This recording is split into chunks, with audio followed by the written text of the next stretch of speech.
ವಿದ್ಯಾರ್ಥಿಗಳು GDS second merit list ಬಗ್ಗೆ update ಕೇಳ್ತಿದ್ರಿ. So ಅದಕ್ಕಾಗಿ ವಿಡಿಯೋ ಮಾಡತ್ತೀನಿ. ಇಲ್ಲಿ ನೋಡ್ರಿ 4 ದಿನ ಆತ ನೋಡ್ರಿ ಯಾವುದೊಂದು GDS ಅಪ್ಡೇಟ್ ನೀಡಿಲ್ಲ, ಎದಕ್ಕೆ ನೀಡಿಲ್ಲ ಎಂಬುದನ್ನು ಮುಂದೆ ತಿಳಿಸ್ಕೊಡ್ತೀನಿ. ಸೊ ಇನ್ನೊಂದು ಏನಪ್ಪ ಅಂದರೆ ಜಾಬ್ ಫಸ್ಟ್ ಟೈಮ್ ನೋಡುವಂಥ ಪ್ರತಿಯೊಂದು GDS ವಿದ್ಯಾರ್ಥಿಗಳು ಮಿಸ್ ಮಾಡಲಾರ್ದ ಚಾನಲ್ ಸಬ್ಸ್ಕ್ರೈಬ್ ಮಾಡಿ ಇಟ್ಕೋರಿ. ಯಾಕಂದರೆ GDS ಏನೇ ಅಪ್ಡೇಟ್ ಬಂದರೂ ಕೂಡ ನಿಮ್ಗೆ ವಿಡಿಯೋ ಮಾಡಿ ತಿಳಿಸ್ತಾ ಇರೋದು. ವಿದ್ಯಾರ್ಥಿಗಳು ನಿಮ್ಗೆ ಆಲ್ಮೋಸ್ಟ್ ಎಲ್ಲರೂ ಕೂಡ ಗೊತ್ತಿರೋ ಹಂಗಂತಿ ಲಾಸ್ಟ್ ಇಯರ್ ತೆಗೆದುಕೊಂಡ್ರೆ ಮಾರ್ಚ್ 21ನೇ ತಾರೀಕು ಏನೈತಿ GDS ಫಸ್ಟ್ ಮೆರಿಟ್ ಲಿಸ್ಟನ್ನು ಅನೌನ್ಸ್ಮೆಂಟ್ ಮಾಡಿದ್ರು. ಯಾವಾಗಂದ್ರೆ 2025 ಮಾರ್ಚ್ 21ನೇ ತಾರೀಕು ಏನೈತಿ GDS ಫಸ್ಟ್ ಮೆರಿಟ್ ಲಿಸ್ಟನ್ನು ಅನೌನ್ಸ್ ಮಾಡ್ರು. ಅದಾದ್ಮೇಲೆ ಡಾಕ್ಯುಮೆಂಟ್ ವೆರಿಫಿಕೇಶನ್ ಅಂತ ಕೆಲವೊಂದಿಷ್ಟು 10 ರಿಂದ 15 ದಿನ ಟೈಮ್ ಕೊಟ್ಟು ಸೆಕೆಂಡ್ ಲಿಸ್ಟನ್ನು ಪಬ್ಲಿಷ್ ಮಾಡಿದ್ರು. ಸೆಕೆಂಡ್ ಲಿಸ್ಟನ್ನು ಯಾವಾಗ ಪಬ್ಲಿಷ್ ಮಾಡಿದ್ರು ಅಂದ್ರೆ ಏಪ್ರಿಲ್ 21 ನೋಡ್ರಿ. ಕೇವಲ ಎಷ್ಟಂದ್ರೆ 1 ತಿಂಗಳು ಟೈಮ್ ತೆಗೆದುಕೊಂಡಿದ್ರು. 1 ತಿಂಗಳು ಟೈಮ್ ಮಾರ್ಚ್ 21ಕ್ಕೆ ಫಸ್ಟ್ ಮೆರಿಟ್ ಲಿಸ್ಟನ್ನು ಪಬ್ಲಿಷ್ ಮಾಡಿ ಏಪ್ರಿಲ್ 21ಕ್ಕೆ ಏನೈತಿ ಸೆಕೆಂಡ್ ಮೆರಿಟ್ ಲಿಸ್ಟನ್ನು ಪಬ್ಲಿಷ್ ಮಾಡಿದ್ರು. ಅದಾದ್ಮೇಲೆ ಏನೈತಿ ಈಗ ಅದ್ರ ಪ್ರಕಾರ ಏನೈತಿ 2026 ತೆಗೆದುಕೊಂಡ್ರೆ ಏನೈತಿ ಮಾರ್ಚ್ 6ನೇ ತಾರೀಕು ಫಸ್ಟ್ ಮೆರಿಟ್ ಲಿಸ್ಟನ್ನು ಪಬ್ಲಿಷ್ ಮಾಡಿದ್ರು. ಮಾರ್ಚ್ 6ನೇ ತಾರೀಕು ಏನೈತಿ ಫಸ್ಟ್ ಮೆರಿಟ್ ಲಿಸ್ಟನ್ನು ಪಬ್ಲಿಷ್ ಮಾಡಿದ್ರು. ಅದಾದ್ಮೇಲೆ ಏನೈತಿ ಅಲ್ಲಿ ಫಸ್ಟ್ ಮೆರಿಟ್ ಲಿಸ್ಟ್ ಒಳಗೆ ಯಾರು ಸೆಲೆಕ್ಟ್ ಆಗಿರ್ತಾರೆ ಅಂತ ಪ್ರತಿಯೊಂದು ವಿದ್ಯಾರ್ಥಿ ಏನೈತಿ ಡಾಕ್ಯುಮೆಂಟ್ ವೆರಿಫಿಕೇಶನ್ ಮಾಡಿಸ್ಕೊಳ್ಳೋಕೆ 23ನೇ ತಾರೀಕು ಯಾವುದಂದ್ರೆ ಮಾರ್ಚ್ 23ನೇ ತಾರೀಕು ತನಕ ಡೇಟ್ ಕೂಡ ಕೊಟ್ಟಿದ್ರು. ಅದು ಕೂಡ ಎಂಡ್ ಆಗಿರ್ತೈತಿ. ಡಾಕ್ಯುಮೆಂಟ್ ವೆರಿಫಿಕೇಶನ್ ಯಾರು ಸಕ್ಸಸ್ ಆಗಿರ್ತೈತಿ ಅವ್ರಿಗೆ ನಾರ್ಮಲ್ ಟೆಕ್ಸ್ಟ್ ಮೆಸೇಜ್ ಕೂಡ ಬಂದಿರ್ತೈತಿ. ಪ್ರತಿಯೊಂದು ವಿಡಿಯೋದಾಗ ಹೇಳಿನ ಡಾಕ್ಯುಮೆಂಟ್ ವೆರಿಫಿಕೇಶನ್ ಇಸ್ ಸಕ್ಸಸ್ಫುಲ್ ಅಂತ ಹೇಳಿ ಈ ರೀತಿಯಾಗಿ ಮೆಸೇಜ್ ಕೂಡ ಬಂದಿರ್ತೈತಿ. ನೀವೇನ ಡಾಕ್ಯುಮೆಂಟ್ ವೆರಿಫಿಕೇಶನ್ದಾಗ ರಿಸಲ್ಟ್ ಆಗಿದ್ರೆ ಅಂದ್ರೆ ಯಾವುದೇ ರೀತಿಯಾಗಿ ಮೆಸೇಜ್ ಅವ್ರು ಬರಂಗಿಲ್ಲ. ಇದಾಯ್ತು. ಈಗ 2025 ಮತ್ತು 26 ತೆಗೆದುಕೊಂಡ್ರೆ ಎಷ್ಟಂದ್ರೆ ಅವಾಗ 1 ತಿಂಗಳು ಟೈಮ್ ತೆಗೆದುಕೊಂಡಿದ್ದು. ಈಗ ಅದ್ರ ಪ್ರಕಾರ 2026 ನೋಡಿದ್ರೆ ಮಾರ್ಚ್ 6ನೇ ತಾರೀಕು ಫಸ್ಟ್ ಮೆರಿಟ್ ಲಿಸ್ಟನ್ನು ಬಂದಿತ್ತು. ಮತ್ತು ಸೆಕೆಂಡ್ ಮೆರಿಟ್ ಲಿಸ್ಟ್ 1 ತಿಂಗಳು ಟೈಮ್ ತೆಗೆದುಕೊಂಡ್ರೆ ಏಪ್ರಿಲ್ 6ನೇ ತಾರೀಕು ಸೆಕೆಂಡ್ ಮೆರಿಟ್ ಲಿಸ್ಟ್ ಬರಬೇಕಾಗಿತ್ತು, ಬಂದಿಲ್ಲ. ಎಲ್ಲರೂ ಕೂಡ ಡಿಸಪಾಯಿಂಟೆಡ್ ಆಗೈತಿ.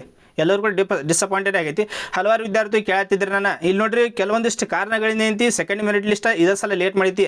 ಪ್ರತಿ ವರ್ಷ ಏನೈತಿ ಕರೆಕ್ಟ್ GDS ಅವ್ರದ್ದು ಏನೈತಿ ಲೇಟ್ ಅವ್ರು ಮಾಡಂಗಿಲ್ಲ. ಯಾಕಂದ್ರೆ ಮತ್ತೆ ಸೆಲೆಕ್ಷನ್ ಪ್ರೊಸೆಸ್ ಇದ್ದಿರುತ್ತೆ. ಅದು ಮತ್ತು ಅದ್ರಾಗ ಎಷ್ಟು ಮಂದಿ ಪಾಸ್ ಆದರೂ ಫೇಲ್ ಆದರು ಮತ್ತು 3rd merit list 4th merit list ಈ ರೀತಿಯಾಗಿ ಪಬ್ಲಿಷ್ ಮಾಡೋದಿರ್ತೈತಿ. ಇದೇ ಸಲ ಏನೈತಿ ಸ್ವಲ್ಪ ಲೇಟ್ ಆಗೈತಿ. ಇಲ್ಲಿ ನೋಡ್ರಿ ಏಪ್ರಿಲ್ 6ನೇ ತಾರೀಕು ಬರಬೇಕಾಗಿತ್ತು. ಇವತ್ತು ಎಷ್ಟು ಏಪ್ರಿಲ್ 10, 4 ದಿನ ಆಯ್ತು. ಮತ್ತು 4 ದಿನ ಆಯ್ತು. ಇಷ್ಟು ದಿನ ವೇಟ್ ಮಾಡಿರಿ, 4-5 ದಿನ ವೇಟ್ ಮಾಡಿರಿ. ಕೇವಲ ನನ್ನ ಪ್ರಕಾರ ಏನೈತಿ ಇನ್ನೊಂದು 2 ಅಥವಾ 3 ದಿನ ಪ್ರತಿಯೊಂದು ವಿದ್ಯಾರ್ಥಿ ಸ್ವಲ್ಪ ವೇಟ್ ಮಾಡಿರಿ. ಇನ್ನೊಂದು 2 ಅಥವಾ 3 ದಿನದ ಸ್ವಲ್ಪ ವೇಟ್ ಮಾಡಿರಿ. 100% ಹೇಳ್ತೀನಿ GDS ಸೆಕೆಂಡ್ ಮೆರಿಟ್ ಲಿಸ್ಟ್ ಬರ್ತೈತಿ. ಯಾಕಂದ್ರೆ ಸ್ವಲ್ಪ ಈ ಸಲ ಯಾಕೋ ಲೇಟ್ ಮಾಡಿರು GDS ಅವ್ರು ಸ್ವಲ್ಪ ಲೇಟ್ ಮಾಡಿ ಪ್ರತಿಯೊಂದು ವಿದ್ಯಾರ್ಥಿ ಐತಿ ಎಲ್ಲರೂ ಕೂಡ ಡಿಸಪಾಯಿಂಟೆಡ್ ಮಾಡಿರು.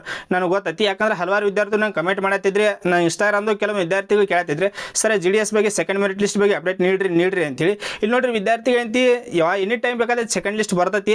ಸ್ವಲ್ಪ ಏನೈತಿ ನೀವು ಕೂಡ ಚೆಕ್ ಮಾಡ್ಕೋತೀರಿ. ನಾನು ಚೆಕ್ ಮಾಡ್ತಾ ಇರೋದು ಅವ್ರ ಅಫಿಷಿಯಲ್ ವೆಬ್ಸೈಟ್ ಏನು ಚೆಕ್ ಮಾಡ್ಕೋತೀರಿ. ನಾನು ಕೂಡ ಚೆಕ್ ಮಾಡ್ಕೋತಾ ಇರೋದು. ರಿಸಲ್ಟ್ ಬಂದ ತಕ್ಷಣ ಏನೈತಿ ನಿಮಗೆ ಮತ್ತೆ ಅಪ್ಡೇಟ್ ನೀಡ್ತಾನೆ. ಪ್ರತಿಯೊಂದು ವಿದ್ಯಾರ್ಥಿಗಳು ಮಿಸ್ ಮಾಡಲಾರ್ದ ಟೆಲಿಗ್ರಾಮ್ ಅಕೌಂಟ್ ಜಾಯ್ನ್ ಆಗ್ರಿ. ಯಾಕಂದ್ರೆ ರಿಸಲ್ಟ್ ಪಬ್ಲಿಷ್ ಮಾಡಿದ್ರೆ ಡೈರೆಕ್ಟ್ ಆ PDF ಅನ್ನು ಶೇರ್ ಮಾಡ್ತಾನೆ. ನೀವು ಜಾಯ್ನ್ ಇದ್ರೆ ಅಂದ್ರೆ ನಿಮ್ಗೆ ನೋಡ್ಕೊಳ್ಳೋಕೆ ಈಸಿ ಆಕೈತಿ. ಮತ್ತು ಅದನ್ನು ಯಾವ ರೀತಿಯಾಗಿ ಚೆಕ್ ಮಾಡೋದು ಅದನ್ನು ಕೂಡ ವಿಡಿಯೋ ಮಾಡಿ ತಿಳಿಸೋಣ. ಮತ್ತು ಡಾಕ್ಯುಮೆಂಟ್ಸ್ ಬಗ್ಗೆ ಬರೋದಾದರೆ 93 ಅಬೋ ಯಾರು ಪರ್ಸೆಂಟೇಜ್ ಆಗಿರ್ತೈತಿ ಪ್ರತಿಯೊಂದು ವಿದ್ಯಾರ್ಥಿಗಳು ಮಿಸ್ ಮಾಡಲಾರ್ದ ಡಾಕ್ಯುಮೆಂಟ್ಸ್ನ ರೆಡಿ ಮಾಡ್ಕೋರಿ. ಯಾಕಂದರೆ ಡಾಕ್ಯುಮೆಂಟ್ ವೆರಿಫಿಕೇಷನ್ಗೆ ಟೈಮ್ ಕೊಡಂಗಿಲ್ಲ. ಯಾಕಂದರೆ ರಿಸಲ್ಟ್ ಸ್ವಲ್ಪ ಬರೋದು ಯಾಕೋ ಡಿಲೇ ಆಗೈತಿ.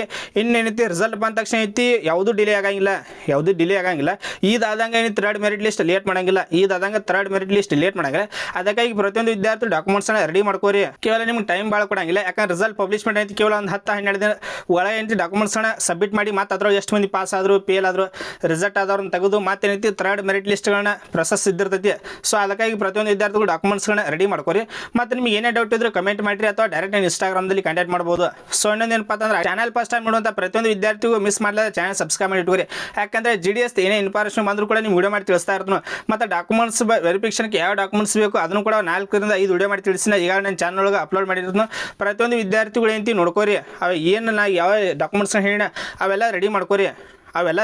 ಮತ್ತು ನಿಮ್ಗೆ ಡಾಕ್ಯುಮೆಂಟ್ಸ್ ಬಗ್ಗೆ ಏನೇ ಡೌಟ್ ಇದ್ರೂ ಕಮೆಂಟ್ ಮಾಡಿರಿ ಅಥವಾ ಇನ್ಸ್ಟಾಗ್ರಾಮ್ದಲ್ಲಿ ಕಾಂಟ್ಯಾಕ್ಟ್ ಮಾಡ್ಬೋದು. ಬಟ್ ನಿಮ್ಗೆ ಏನೇ ಸಮಸ್ಯೆ ಇದ್ರೂ ಕಮೆಂಟ್ ಮಾಡ್ಬೋದು. ನೆಕ್ಸ್ಟ್ ಏನೈತಿ ಅವಾಗ ಕಮೆಂಟ್ಸ್ನ ತೆಗೆದುಕೊಂಡು ಏನೈತಿ ವಿಡಿಯೋ ಮಾಡ್ತಾ ಇರ್ತೀನಿ. Thanks for watching. Jai Hind.